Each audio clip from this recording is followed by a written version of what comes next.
ہمارے ہاں ایک لفظ چلتا ہے شریکہ برادری، اور یہ شریکہ برادری کا لفظ جو ہے یہ بڑا خوبصورت لفظ ہے، شرکت سے ہے، دکھ درد میں شریک، معاملات میں ساجی، یہ ہے اس کا مفہوم۔ لیکن ہم اس کا مفہوم الٹ لے چکے ہیں، شریک سے مراد مخالف، حالانکہ شریک سے مراد مخالف نہیں ہے، شریک سے مراد شرکت والا ہے۔ فقہا نے لکھا کسی سے قتل خطا ہو جائے، ایک تو ہوتا ہے قتل عمد، جان بوجھ کے کسی کو قتل کرنا، تو اس کی سزا تو قصاص ہے، یا وارث راضی ہو جائے تو دیت ہے۔ لیکن کسی نے جان بوجھ کے کسی کو قتل نہیں کیا، قتل عمد نہیں تھا، قتل خطا تھا،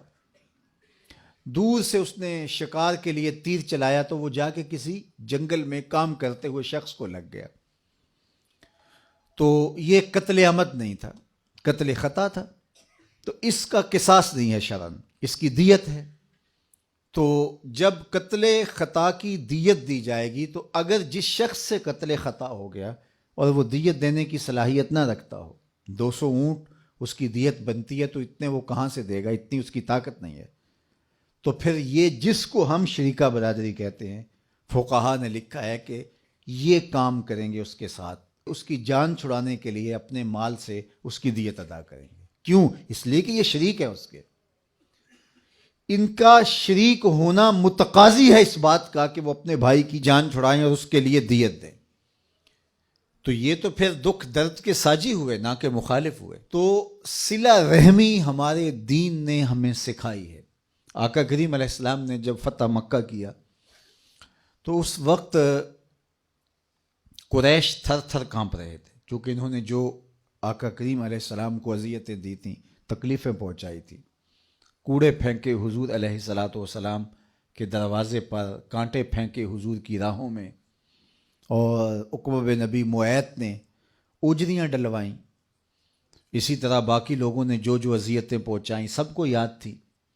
اب آقا کریم جب فاتح بن کے مکہ المکرمہ میں داخل ہوئے تو یہ تھر تھر کانپ رہے تھے، انہیں لگتا تھا کہ ہماری گردنیں کاٹ دی جائیں گی،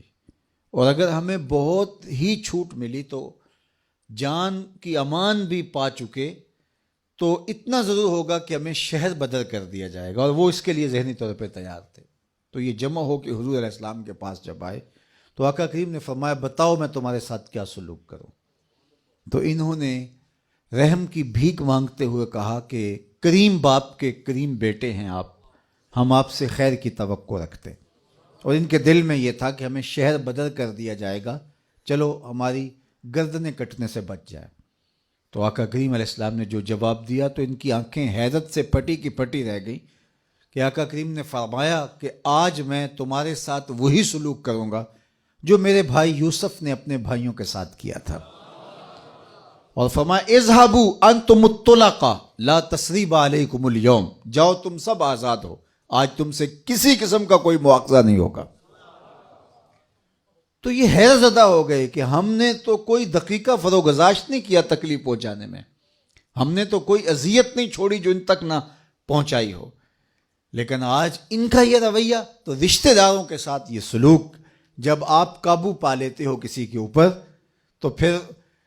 جو ہے وہ تکبر سے اچھل کے چلنے کی ضرورت نہیں ہوتی ہے، بلکہ معاف کرنے کی ضرورت ہوتی ہے۔